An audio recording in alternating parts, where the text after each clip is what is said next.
Good morning, my friend. Today, May the 26th, we're getting towards the end of month already. This year has just flown by quickly, and I'm glad that you're here this morning. Thank you so much for coming every morning and spending some time with me as I go through some of the thoughts that God's given me in His Word.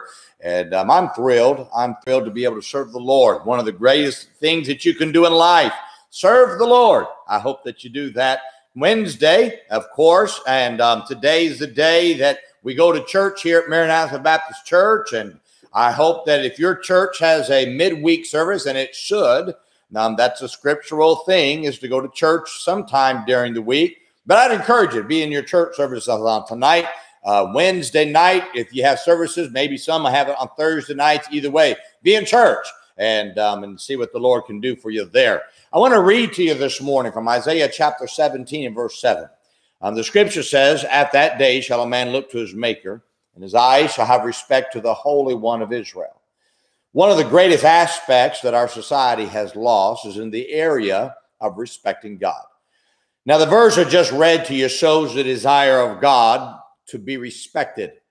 There used to be a day when people held God's name in such respect that nobody would use it as a curse word. Sadly, in today's society, God's name is nothing more than a curse word used when something has happened to them. Now, let me make this clear. God and His name is more than a curse word. In fact, it shouldn't be a curse word. He is a holy God and is the holy God who should be worshiped and held to the highest regards. Now, what does it mean to respect the Holy One of Israel? Now, this is what it means. First, it means that we should remember that there is one who is holy, and that is Jehovah God. As much as we believers try to live good lives, holiness, listen to me, can only be measured by God, not by each other. Wherever a believer may be considered holy, is only because of the Christ who lives within them.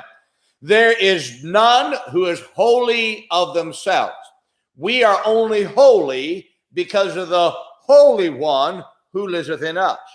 That means one reason why you should respect God is because He is the only Holy One.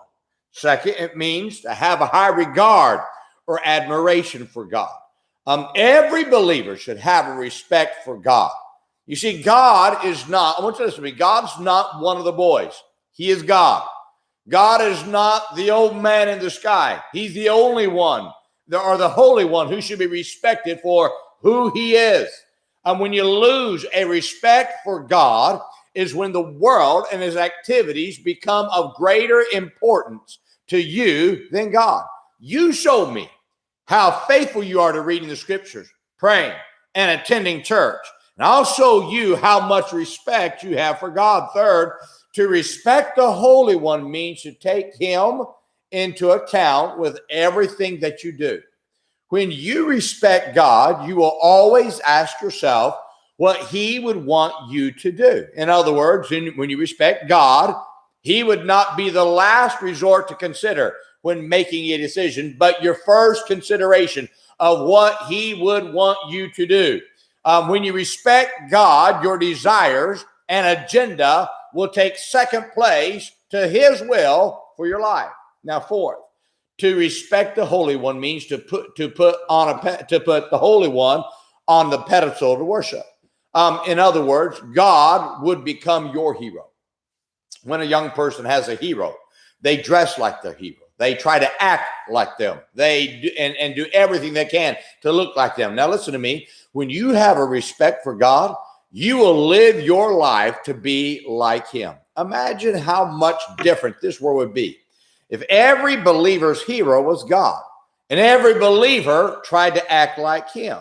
If God became your hero, your life would drastically change.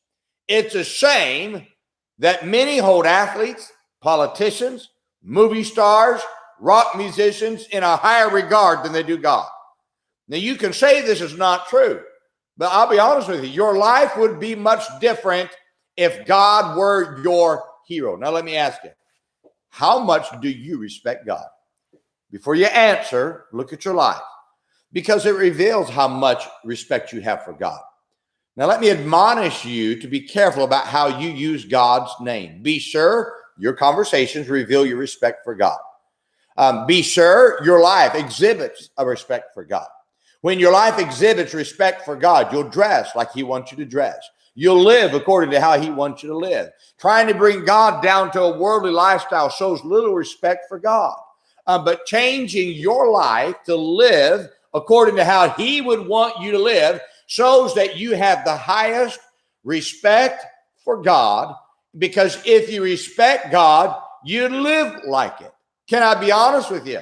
If you respected God, you would look at your life and you look at sin and say, I respect God too much to do this. My biggest desire, and I know none of us are perfect, none of us are sinless. We're all sinners. But understand this, where we put God in our life will determine how we live our life, what we think of sin, what everything is. Everything in our life should be about this. How does it affect God?